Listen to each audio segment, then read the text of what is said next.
Thank you for tuning into this week's episode of Balance Black Girl. My name is Les. I'm your host, and I'm really excited to have you here. So this month on the podcast, we're having casual conversations with some of my favorite Black women content creators who I admire and love to follow. A lot of them are probably some of your faves already, or maybe you'll find a new fave to follow. And we're just kind of keeping it light, keeping it cute as we head into summer. So I'm really excited for today's guest because she basically carries Black-Girl-Wellness-Tok on her back. She is the epitome of Black-Girl-Wellness-Tok. I'm excited to welcome Morgan Jones, who is a Legree instructor, wellness content creator. We also know her as What MoJo Loves. She helps us really understand the real behind what's going on with wellness. So welcome. Thank you. I'm so excited to be here. I'm flattered. That was such a great intro. I'm so happy to have you. I've wanted to have you on the podcast for so long. Yeah. And I think how we found each other was me highlighting Balance Black Girl as one of my favorite wellness podcasts. So this is like a full circle moment for us. I appreciate so much just because I know that like credible information is so important to you. So I'm very flattered. Yeah. Love the pod. Love the pod. Thank you.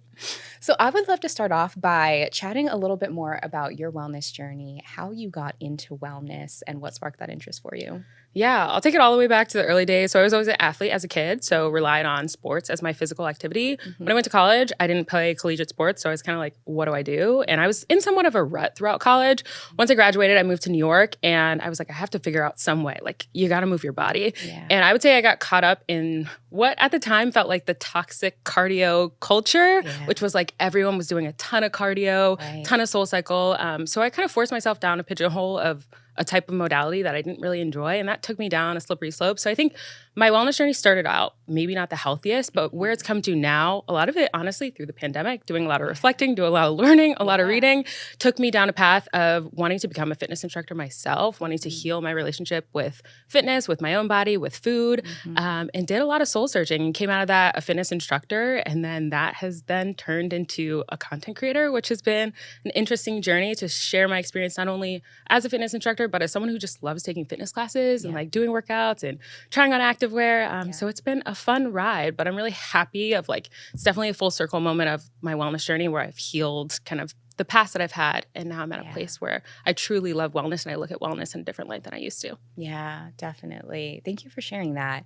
That's such a relatable experience because I do feel like a decade ago, wellness was such a weird, it was just such a like, more. More was better. How many classes can you take? I mean, during that time, didn't ClassPass have like an unlimited? Yes. There was such short period of time where they had the unlimited classes and you tried to take as many classes as you possibly can. 2 a days. It was just so wild. And I think that a lot of the conversations around wellness have really evolved to take on a more intuitive approach, similar to what you've described, thankfully. Yeah, for sure. It was definitely dark times, especially living in New York. I think New York, you're like cooped up in a small apartment and just like movement, you try to find ways that are healthy and sometimes they're not so healthy. I was working in financial services at the time, so I had crazy hours and everybody would go to SoulCycle after work and then you go out to the bars after. So it's definitely very different than the wellness life that I live now. Yeah. And that's a big part of it too. If it is part of your social life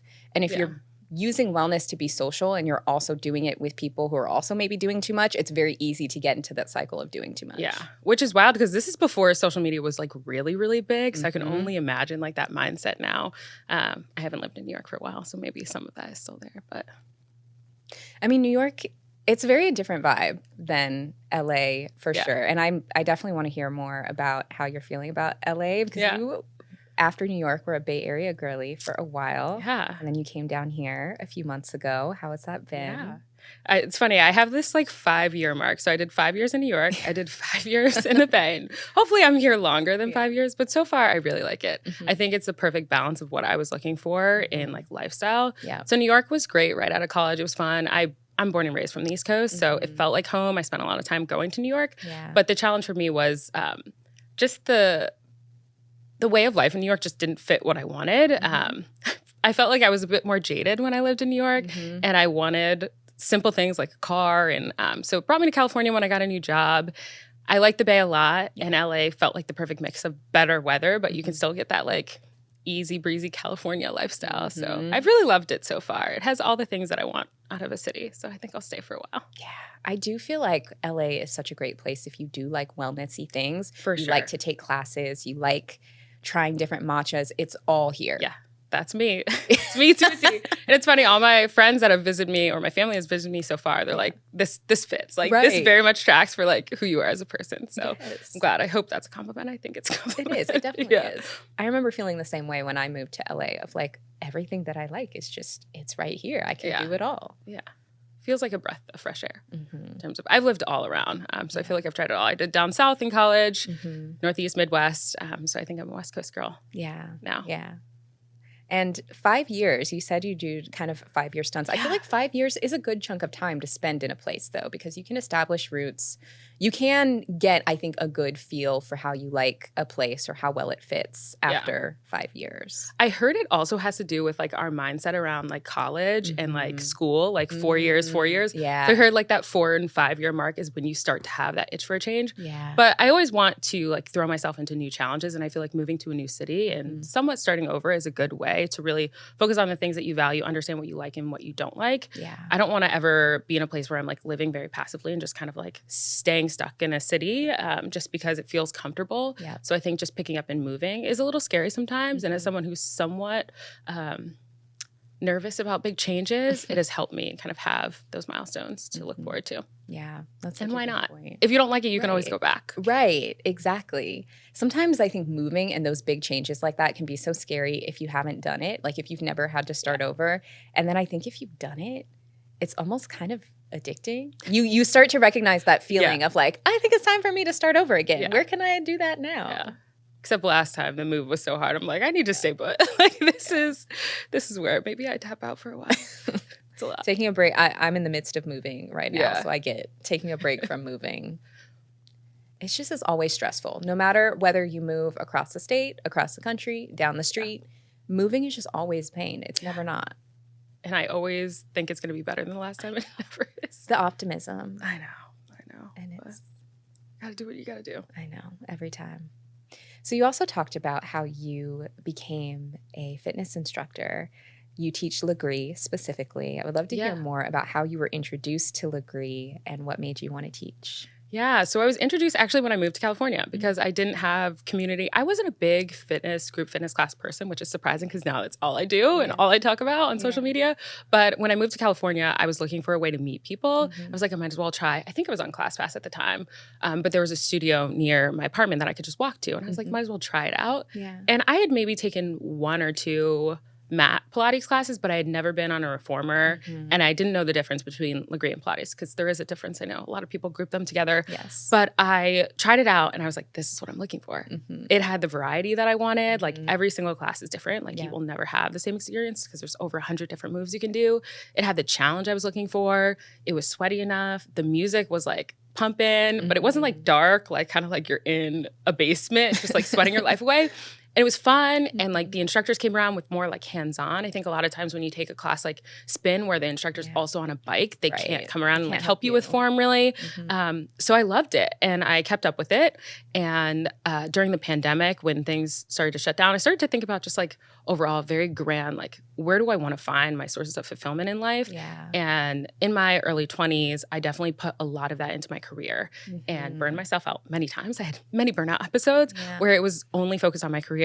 And in the pandemic, you were kind of questioning like, what is my purpose in life? Like what impact do I want to, and it sounds very grand, but it was where my mind was at the time. I was like, wellness has always been a part of my life. And I feel like I'm at this point where my wellness journey can maybe help someone else. Cause as I mentioned, like my early days in my wellness journey weren't the healthiest, that I wanted to have the positive impact that instructors had on me. Yeah. So I reached out to my favorite instructor, DM'd her, and was just like, if she gives me that confidence, like if she tells me I'm crazy, okay. But if she gives me that confidence boost that I need, and she did, and she helped introduce me to the studio I started at.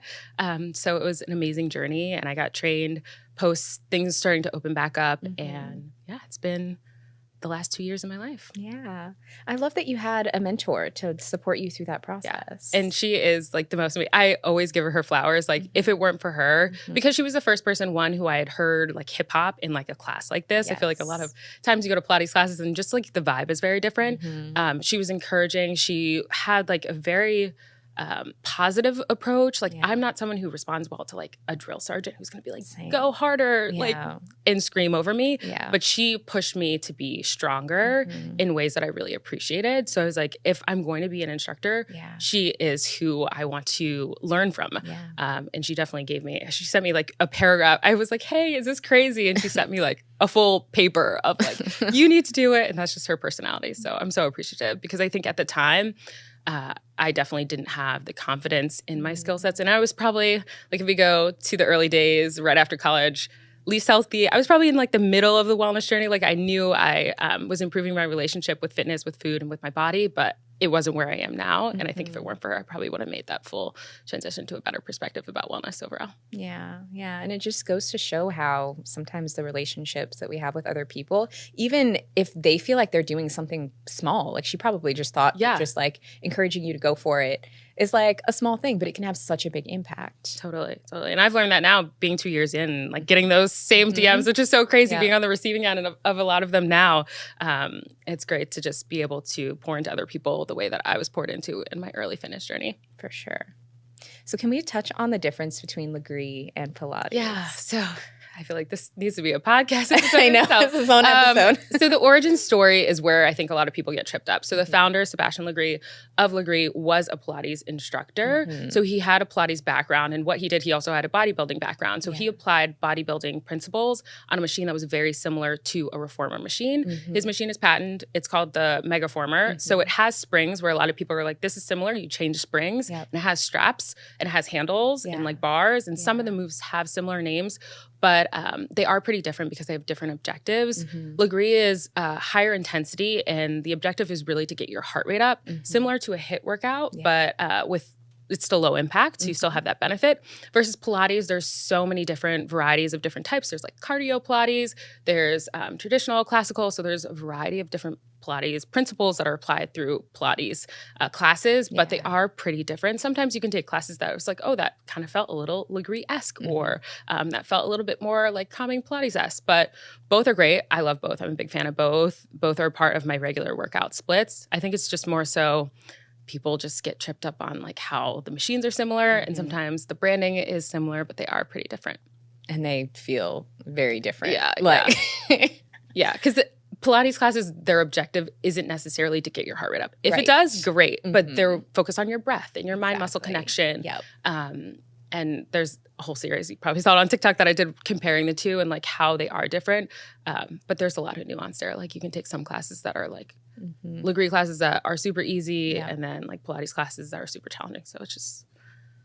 It like totally depends on where you're doing it. Totally depends. Instructor, machine, class type. Yeah. The first time I ever took Legree was probably in like 2017. Oh, early days. Okay. It was pretty early, at a studio in Seattle. Okay. It was called Inspire. Is that right? Something like that. I think it was called Inspire. My roommate at the time was taking classes there, and she really liked it.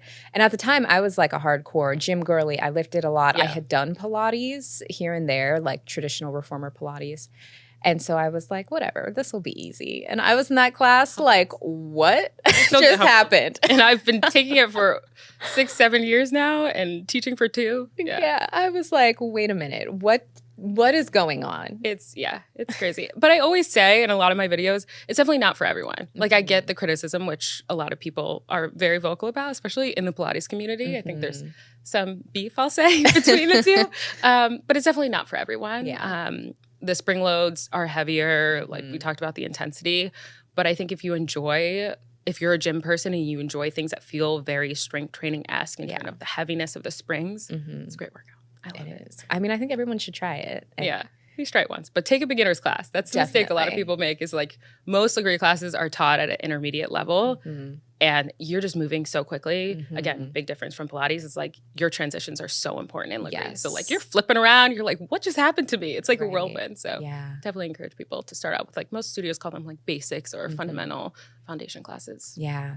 And it seems like a lot of Legree classes, at least the ones I've taken, are programmed to be almost like in my mind, I think of it as like a pyramid, if that makes sense, where it's like you'll start maybe on one leg with a set of movements, and then you'll move to maybe do like unilateral work and then kind of core work at the peak, and then you descend doing those same moves kind of in reverse on the other side. I'm very visual, so my brain calls it a pyramid. That's a good analogy. I have to feel that. Yeah. Do it. Which I also think sometimes, I mean, I have definitely taken some Legree classes where I'm like, this is hard for no reason. Like, what are we doing? Yeah, you have to be very intentional because it's like, you want people to feel challenged, but not feel like I can't do this. Right. You know, it's like, a fine line. But yeah, that is typical. Typically you do like center core in the beginning, and then you'll do like the whole left side of your body, like including left obliques, left legs. Then you'll work your way down. Then you'll have a version that's like light spring loads with like lower body, and then heavier spring loads. But yeah, it's pretty unique. Honestly, there's no workout except I guess reformer Pilates that gets similar in terms of the shakes and the burns that you feel during those classes. For sure. You'll feel it, and you'll feel it after. Yeah. For sure. I took a class this morning, and I'm like, I'm going to be sore tomorrow. I still get sore. Which is the best feeling. Yeah. It's like, I don't know, it's satisfying. I worked hard. Yeah. Where'd you take class from this morning? I took it at Studio MDR, which is, have you been there before? We got to go sometime. Before you leave. Yeah. I love that. Studio MDR, and then there's a lot of reformer studios around. I'm trying to think if there's any other ones. But yeah. Studio MDR is a good one. Yeah. Of reformer classes that I've taken, I've liked classes at Sweat, which is in Mar Vista. It's also a Black woman-owned Pilates studio. I really like their classes. I think the new place that I'm going to be teaching at soon, I think some of them teach at Sweat too. Probably. I didn't know it was Black-owned. I got to check it out. Yeah. Gonna add it to my list maybe this weekend. Yeah, they have really great classes there. So that's one of my favorites. I haven't gone in a while just because of my schedule, but they have really good classes. That's a big perk about LA. Like reformer classes were not that common in the Bay. Like there's a handful of Legree, and then like I'll say Legree-ish classes, but true like reformer classes, there aren't many of them in the Bay. So that was my most exciting thing. It's like I can hop around on ClassPass and get all of these in 1 month. It's great. Yeah. I mean, that is a good thing about being in a market where there's so many different studios and things to try. Yeah. For sure. I love it. Can we talk a little bit more about vetting workout classes? So something that you do that I love is your MoJo Moves series, where you try classes at different studios. You have a set of criteria that you're looking for just to kind of rate, like, is this beginner friendly? Is this accessible? What is it like? So what are some things that maybe say I want to go take a new class, some things that I could kind of look out for? In terms of like green flags, like when you're in the class or like when you're searching for the class? Green flags when you're in the class. Okay, yeah.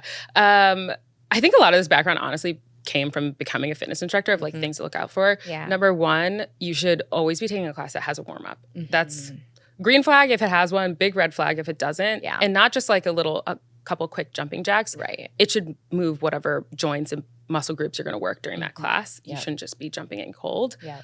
I personally like a class, and this is kind of jumping back a bit, I like a class that feels welcoming. I'm paying money to go there. Like, I want you to feel welcoming. Like, I don't want to feel cold. And like, as many fitness classes as I've taken, as someone who works out pretty frequently, there are a lot of classes where I kind of felt very other. Like, I felt very like, I don't know, insecure in my fitness. And it has nothing to do with my fitness level. It has to do with like how they made me feel about being a new person. Like, Yes. So I definitely do that vibe check when I first walk in. Then I check for the warm up. Yeah. Other things to look for, modifications for sure. I am a firm believer group fitness classes are for everyone.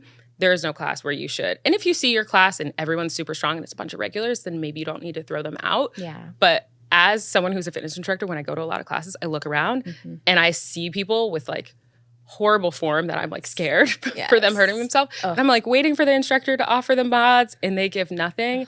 So some level of mods, at least a handful throughout the class. Other things I look for. Great cueing. I have a long list. Great cueing. So like describing what you're getting into well and not just saying, watch me kind of thing. Because I think the watch me thing, we all have different like limb lengths and different strength levels. So they shouldn't just have to rely on a visual from you. You should be able to describe where they're feeling it, where they are engaged, what their form should look like, how tall their spine should be. So definitely great cueing. Other things I look for. Those are, I think, like the core ones that are like, okay, this is a solid class. Yeah. I'm someone, like, there's definitely like modalities I don't love. So it's hard, like, for some classes I'm just never going to really love it. But Same. for the most part, if you check all of those green flag boxes, I'm like, this is a solid class I would go back to. Yeah, definitely. I agree. I think especially about the vibe check, I've had a lot of similar situations where it's like, I also work out a lot. I've been a fitness professional, but they make you feel weird if you're not a regular. And I'm like, well, do you ever want me to be one? Because I don't want to with the way you're acting. It's so weird. It's so weird. From the front desk person, if they have one, Right. to the instructor, it should be, like, you should be welcoming at the very least. Like, this is very much a customer service kind of job as a fitness instructor. Like, you have to be personable and not just to a select group of people. Right.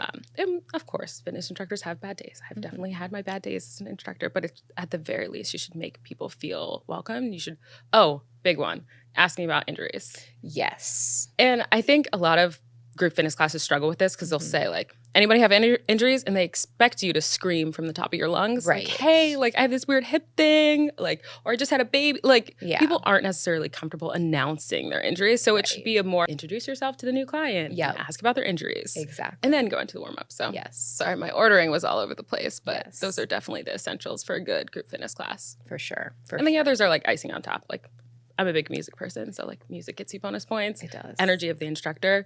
I try not to be too critical of a class just based on the instructor the first time I go because it may just, like, we may not vibe. So I kind of now, I've taken so many classes, I can assess whether it's an instructor issue or if it's just like the way that these routines, one studio is coming to mind, Barry's. I'm not a huge Barry's fan.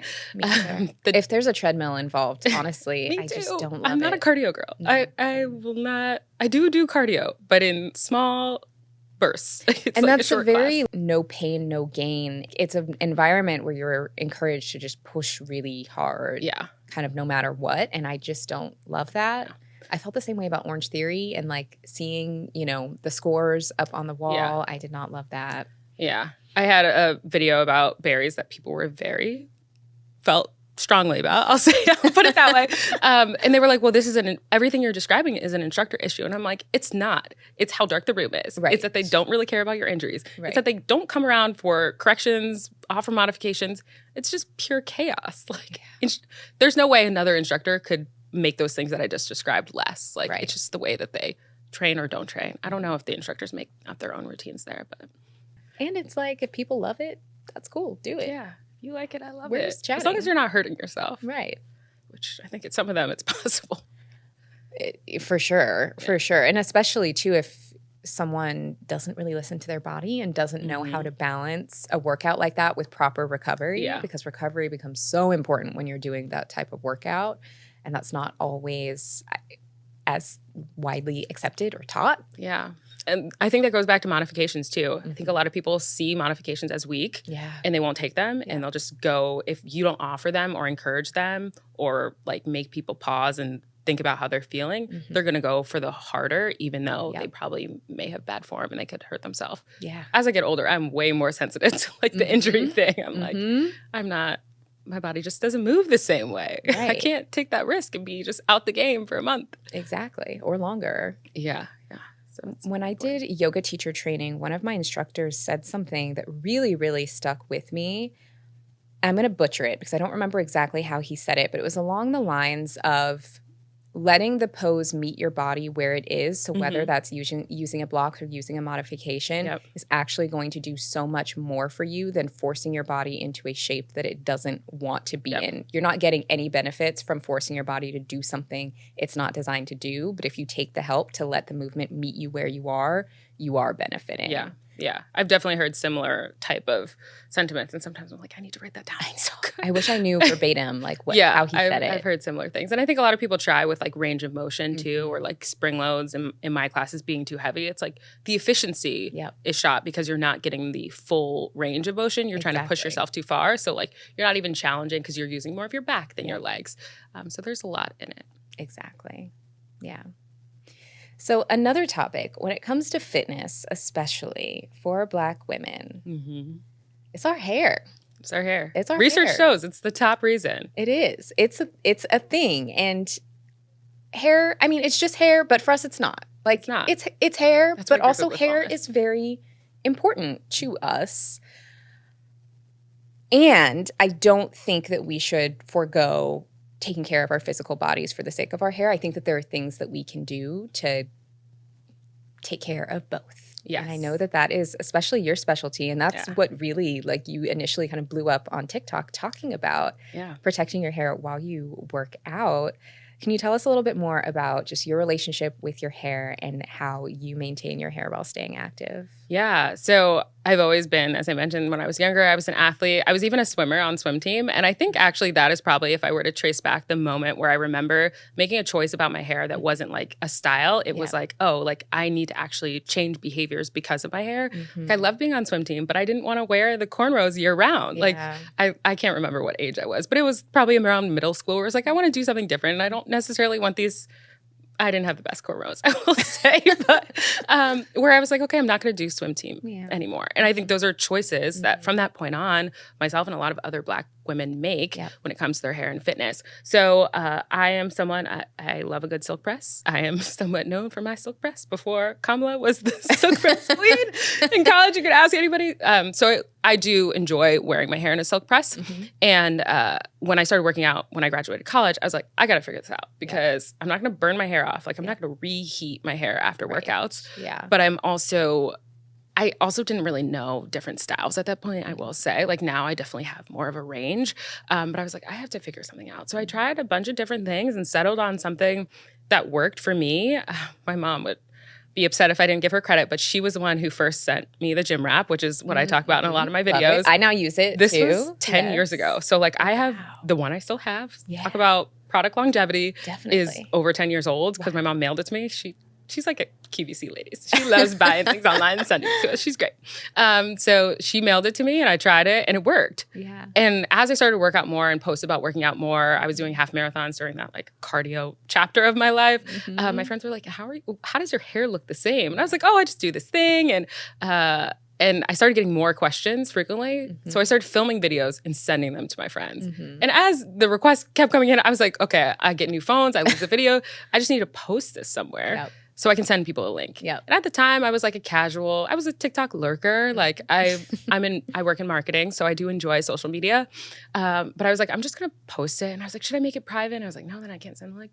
So I posted it, and I woke up the next morning shocked.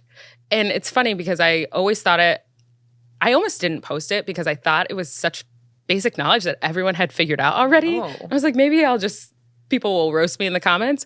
But yeah, I was amazed, and that really launched my content creation career, which is wild because that was never on the radar for me. It just happened because of that video, because I'm a little bit of a perfectionist. Once people started following me, I was like, okay, I have to give them something. Like I have to give them content. So yeah, that is how it came about. My sister gave it a funny name. We call it koala ears because you put them on the top of your head, kind of look like a little koala bear. And that's what I've been using for the last probably 10 years or so now. Yeah, long time. Hasn't failed me yet. Although I did just cut my hair a little bit and it is harder. So I'm like, do I need to go for 4 instead of 2? But yeah, it's helped. And it's helped thousands of women, which is like mind-boggling to me. To this day, I still get so many messages on that original video. People like in the street who will be like, oh my gosh, it's helped save my hair. And it just makes me so happy because as someone who loves physical fitness, loves wellness, being able to help people have the opportunity to explore the type of fitness that they love. Maybe they gave up cardio because they didn't have a method for their hair. Just like, it makes me happy. Going back to what I wanted to do when I was in the pandemic, thinking about the impact that I wanted to leave, it just makes me happy that it's helped other women when it comes to wellness and fitness. Absolutely. Yeah. And what I love about that story is how it started off you kind of doing that for your friends, and then it ended up happening on a larger scale. But it just shows that a lot of us are dealing with so much of the same stuff, and what may seem like common knowledge, or we think like because we do something like, oh, everybody knows this, but sometimes not. Yeah. That's a big thing I've learned from TikTok is a lot of times I'll share things that's like, oh, this is a silly one-off. We've all lived the same life. It feels like sometimes you see a video and you're like, wow, I was struggling with that same thing. So yeah, I've kept up with the hair content and different ways of maintaining your hair with workouts, not with workouts. Struggles to find a good braider, all of it. I feel like that's just a universal struggle we all have right now. Yes. Every time I think I'm gonna like put a deposit somewhere, I hear some horror story of someone. I was like, do I really need braids? Do I really want to be in there for 12 hours? I don't know. But That's real. That's real.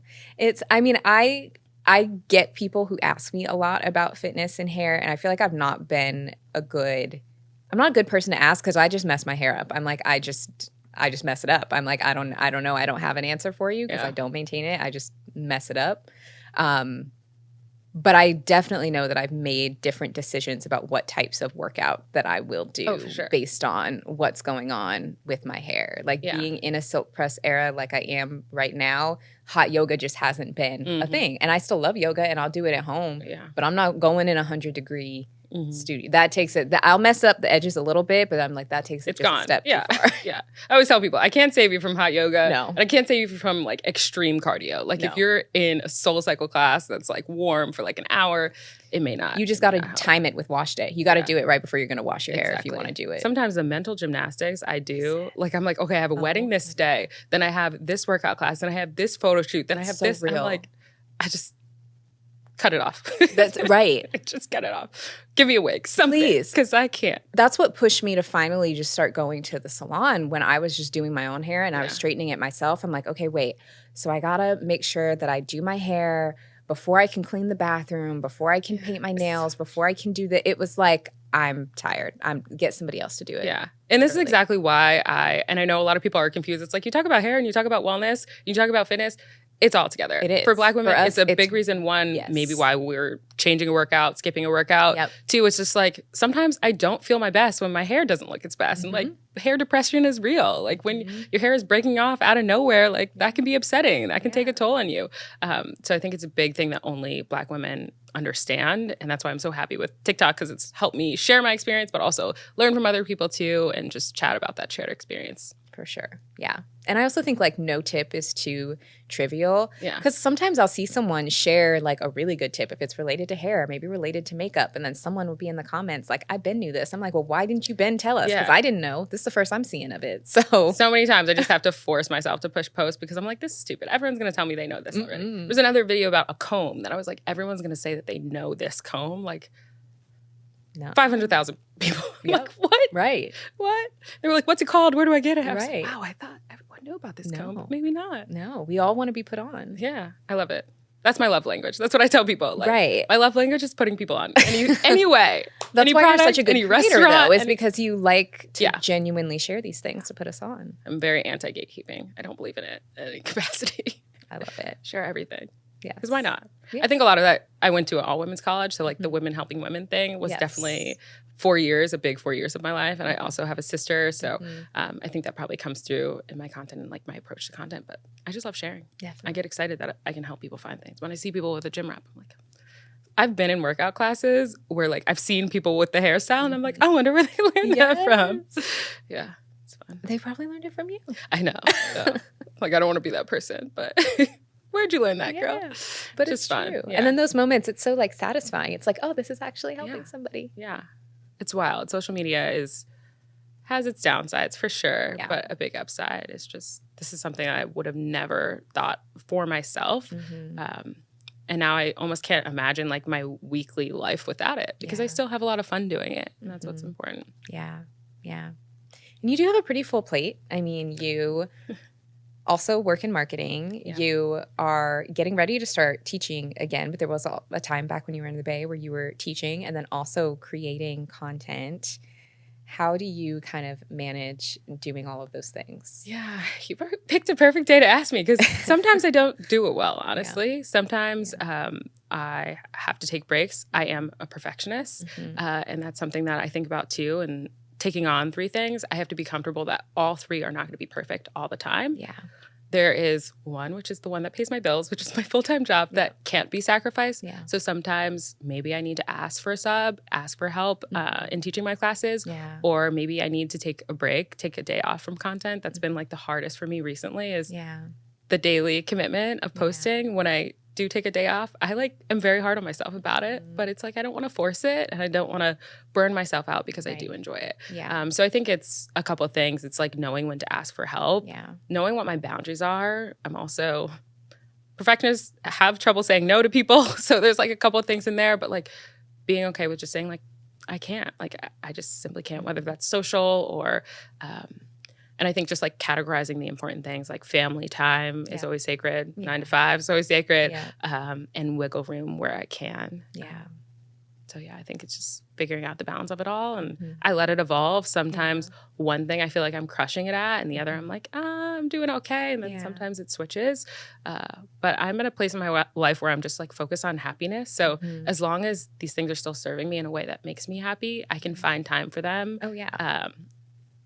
Even if it's like lesser than what I would really want to do. Like I would love to teach every single day. I would love to teach 3 different types of fitness modalities, but I just have to be okay with like teaching makes me happy. And like I'll be teaching 5 classes a week at the new studio, which before is same with what I was doing before, but love to teach more, but I can still be happy and I can still keep my sanity. For sure. Important. Yeah. So it sounds like having a lot of flexibility with yourself. Yeah, for sure. Not being too hard on myself. Yeah.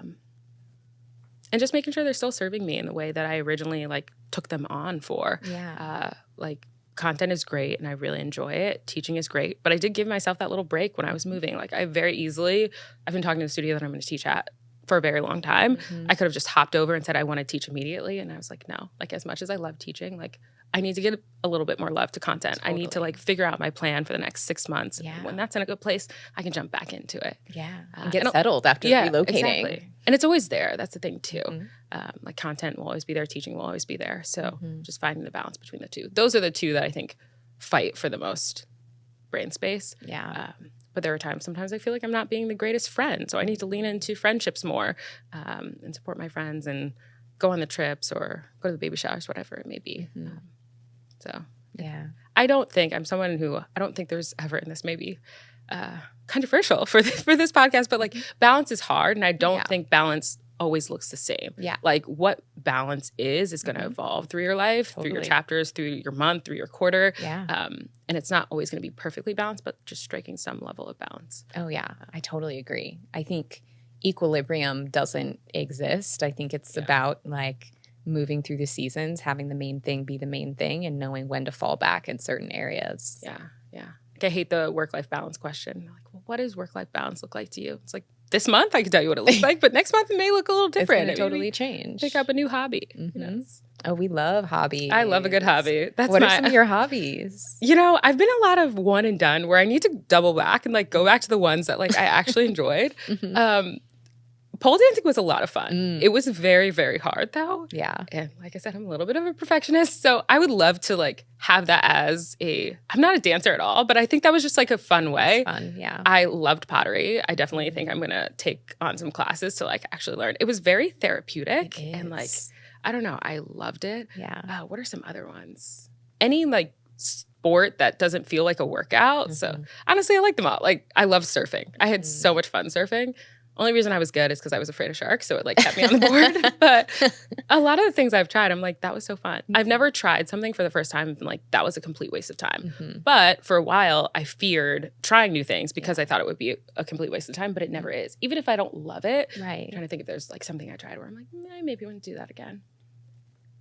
Yeah, I'm sure there's something, but yeah, it's just everything is, you just learn a different side of yourself. And like not being bad at something is so great. Yes. I think for a while, I thought it was like the worst thing in the world. It's like, no, I need to be good at everything in my life. Why? I think that's also what like juggling multiple passion projects has made me realize. It's like, you cannot be an all-star in every single category. There is no one who is an all-star in every. The more you add on, the less you can be that. So maybe if you have 2 things you can be. But I think being comfortable, like, I may have an off day teaching, or I may have a flop video. I have a lot of flop videos. Like, it's fine. We all do. Yeah, I'm just like, whatever. Yeah. It's out there. But just being okay with, like, not being 100% out the gate and just the commitment to, like, learn something and try something. Yeah, and just have fun with it. Yeah. Yeah, it's so fun. Yeah. I think the desire to want to be good at everything kind of blocks hobbies sometimes and blocks our potential for hobbies, when I think there's actually a lot of value in being bad at something, and especially for high achievers. And we've talked about this month on the podcast, just especially with like ambitious Black women, where we're very used to setting high goals and reaching them. Sometimes when we don't, it can be really devastating. And when we do those like little things, maybe it's a little activity or maybe it's fun. I've been learning how to play tennis and I'm terrible at tennis. I almost think it's good for me to be bad at something so that those setbacks feel a little less devastating because I'm used to like having something flop. And it builds that resilience in a way that is a little bit more gentle because it's like the stakes are low. You can just have fun with it. It's okay if you go to pottery class and you make something that's like not beautiful. Yeah, totally. And I think it's also beautiful if you stick with it and you have documentation, which now it feels like my whole life is documented, of like where you started. It's such a beautiful moment. So if you do get good, you have that to look back on, like, look how far I've come. Right. Sometimes I look at my old videos and I'm like, oh my gosh, cringe. That's fine. It's an evolution. Now I'm way more comfortable in front of a camera. Oh, yeah. And I think if you don't look back at your old content and cringe, then you weren't trying. Right. Yeah. Then you were like overthinking it or you started too late or, you know, old content is supposed to be a little cringe. Yeah. Yeah, it definitely is. But I'll never delete it. It's always going to be there. It's just, we just let it live. Yeah. Let it live. So I would love to transition a little bit to talk more about wellness in general and would love to learn a little bit more about what you're feeling from a wellness standpoint and what you're not feeling. Before we jumped into the conversation, you said wellness icks, and I was like, yes. I have a lot of them. Let's talk about some of your wellness icks. Do you want to go icks first or like good first? Let's do icks first so that the good sounds really good. My biggest one is probably the gut conversation on social media. As someone who I have my own gut health issues and like I think there's a lot of diet culture inserted in or disguised as gut health that is really just like fat phobia or like the newest way to shrink yourself. A lot of it does not have scientific backing. A lot of these products aren't fully disclosed in how they're being advertised. I think it's a very slippery slope. And it makes me sad because they're not cheap. Yeah. So a lot of these products you could be spending on things that may actually are proven to help your gut. So I think a lot of it is people pushing gut health that aren't, like we were talking about earlier, maybe out of their depths, areas of expertise. I think that's probably a big one. Yeah. And I think it could be used to kind of mask a bit of orthorexia, an excuse to cut out certain food groups or not have certain things. Yeah. If there's not a medical reason, I mean, eat what you want, don't eat what you don't want. It, you know, your body. Yeah. But I do think sometimes online specifically, it can be a slippery slope from like gut health or a protocol that is a form of restriction. Yeah. Yeah, for sure. I think gut health is a big one. Similarly, a lot of supplements, like there's a lot of pushing of supplements by people who just, like we were saying, it worked for you maybe, but there's a lot of other things you were also doing that may have also worked. Right. So I think generally like to group them together, pushing products that are expensive where people could be possibly spending that money in areas that are more valuable to their overall wellness. And like I have a category, I guess this is going to the ones that I am feeling, but like the food you're consuming, the way you're moving your body, and your sleep. Yep. I would much rather, or I would suggest, I am no expert. I always say this on my platform. I'm just a girl who honestly wasted a lot of money in wellness for a long time. I feel like I've lived a fairly long enough life to spend a lot on wellness or waste a lot on wellness and fall for all the gimmicks. I think you should spend your money on those things that are proven to actually help the longevity of your life versus these like quick fixes, silver bullets, magic powders that people love to push without regulation. For sure. Yeah. Word. Any other wellness icks? Ugh. I have one if you're still thinking. This is a controversial one. I will say Pilates and the way that it's positioned on social media. Talk about it. Yeah. So there's this I'm a big strength, like you. I love strength training and I love Pilates. I will never put one type of movement over the other. Like I definitely have preferences, but there's a lot of people on social media, specifically with Pilates, where they're like, I stopped lifting like a man. So now I do Pilates and now my body looks like this and it used to look like this and I was so inflamed. So the way that unfortunately, and it all spiraled from one Met Gala interview was really the tipping point. But I think the way that it put Pilates is amazing for so many different things. Yes. But it is not going to guarantee your physique to look a certain way. I do it all the time. My physique doesn't look the way that a lot of people on the app are saying it will look. It's not going to give everyone abs. It's not going to give everyone a snatched waist. So I think I really struggle with that because I was like, I love it so much. And if you guys knew that like it can make every aspect of movement in your life easier, it can help you rehab from injuries, it can help you bring more awareness to your body and your muscles and like train better, there's so many other benefits that I really get the ick when people are like, I'm very triggered by the like lifting like a man or like bulky conversation because that I definitely fell into that trap when I was in my cardio era where I was like running all the muscle off my body and like just skin and bones. So I think that is always just, I think it will always be there, and it just evolves in different ways. In the latest version of it used to be cardio, the latest version is Pilates. But so that everyone knows, the act of toning your muscles is not a real thing. So when people describe like, this tones your muscles versus like bulks your muscles. No, it either helps you lose fat or it helps your muscles grow. Right. Like, and being bulky has so much more to do with genetics than what exercise you're doing. Absolutely. Yeah. I think I lift pretty heavy and lift pretty regularly, but I wouldn't, most people would be like, you don't look like you lift at all. So I think it's all relative. Another big one, I think, for me is the role, not necessarily something that people talk about, something people don't talk about, is the role genetics plays. You just mentioned when it comes to everything from hair to physical fitness to wellness. Genetics plays a big role. And that's something, honestly, I wish I talked about more on my page because I am someone who, I think I work very hard in the gym, but I'm also aware that my dad is 6'2", tall and thin, just like I am. And that when I take 2 months off the gym, my physique doesn't change that much. And I'm okay with saying I benefit from genetics, but I also work hard. There's a lot of fitness influencers who would never say that genetics plays a role in their physique, which is mind-boggling to me because genetics plays a role in a lot of our physiques. Whether it's like bone structure, muscle fiber placement, height, there's definitely a lot of that. But people will like to show you what their dump truck looks like and sell you a dump truck workout. Right.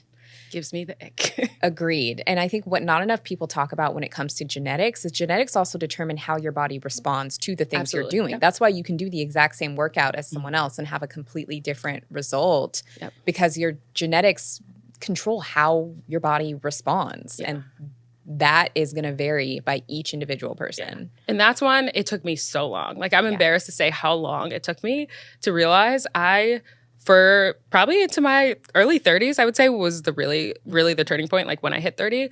But late into my 20s, I had fitspirations, which were people's physique who I was like, they were following fitness programs or I was buying their fitness programs or following their workouts because I was like, I want my body to look like theirs. And even if I ate exactly the same way, worked out exactly the same way, I am never going to look like them. And that is okay. What I focus on now is like, for me and my body, like, are there different ways I can challenge myself? Are there different muscle groups I can see if I can grow? But it's about me against me versus like me trying to aspire to a fitspiration. I wish I got rid of that way earlier. I think I would have had a much healthier journey. Oh my gosh, preach. Yeah. Big preach. And I think too, the people who are kind of on the other end of that, pushing those narratives irresponsibly is like a really big ick. Yeah. I mean, it's a lot of them. When you think about it, if you have a great physique that you don't really have to do a lot for, you can convince people that they can get this physique. And I'm not saying everyone with a great physique does not work hard. That's the thing. Like, these two things can exist at the same time. I can only think of one large fitness influencer who has ever mentioned her genetics playing a role in her physique when people ask her. I get the question a lot from Pilates because, like I said, I'm pretty tall and I would say straight up and down. People will be like, I see a lot of instructors look like you. Would you say that contributed to Pilates or Legree contributed to your physique? And I say no. Like, I've always pretty much, for the most part, looked like this, whether I was doing Pilates or not, with small little differences. But my height comes from my dad. And I think that's why it's so important, kind of that education piece, which I think you do a really good job of explaining, is looking for a benefit that is relevant to you and also just focusing on how you want to feel. Like, Pilates is probably not going to necessarily give you a six-pack, but it is like full body physical therapy, and you're going to feel like you have amazing posture and just aligned, and it's going to make other movements easier. And that's a great benefit too. Yeah. There's a lot in that narrative that needs to change. So I like to do my part at chipping away, but it will take a lot of people. It will probably take larger influencers. And an industry shift, because I think the wellness, specifically fitness portion of the wellness industry, that's how it's always marketed. And I think it's shifting, but it's going to take some time to really move. Pilates will not give you abs. If I could make a campaign out of it, it's not going to be. And that muscle is not inherently masculine. We need muscle to survive. It's Yeah. Very important. Especially for women. Yeah. I love strength training.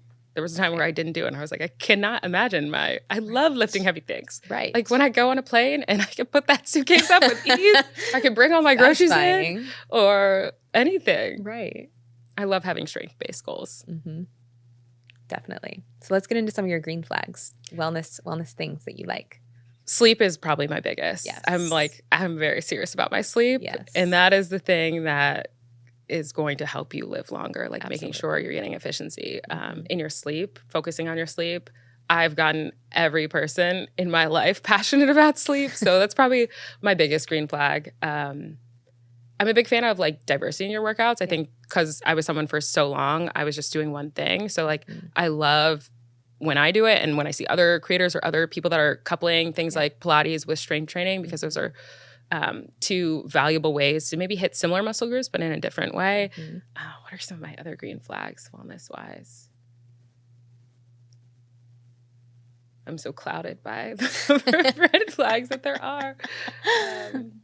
I think those are the big ones. I mean, research-based, evidence-based. I'm a big wellness nerd, I would say. So anybody or any resource that I can get my hands on that is going to help educate me or help me learn something new that's rooted in research and science. I'm a data nerd, so like any wellness data I can get my hands on for myself, like hyper-personalized data I love. But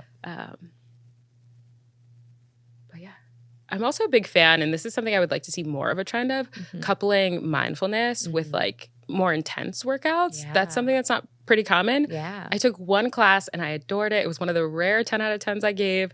And I learned recently they shut down and they were in New York. But it was a HIIT workout with meditation in the beginning and the end. And I think that's so unique because a lot of times it's coupled with yoga or something that's like in that similar realm. But I think bringing mindfulness into more of your life is so valuable, especially as someone who honestly I'm not the greatest. I would love to do it every day. I am not consistent enough. But if it was a part of the workout that I was going at too, and I was going multiple times a week, that would be a great way to get, and it was, I want to say like 15 minutes. So it was like a good chunk in the beginning at the end, and they had a great vibe going. So I would love to see that become more of a trend. Mindfulness is so valuable. Any other ways that you can help people just bring more awareness into the moment. For sure. Especially when we're like consuming so much. So many different, we got Netflix going, we got our phone with social media.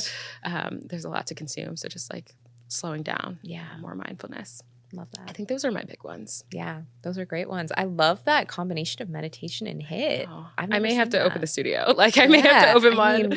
It was so great. They actually DM'd me after the review and they were like, oh, thank you so much. When I went back to New York, I looked it up. I was like, I got to take a class. And they were like, we sold and whoever bought it is going online. So they're like, it's going to move away from the bummer what it was. But yeah.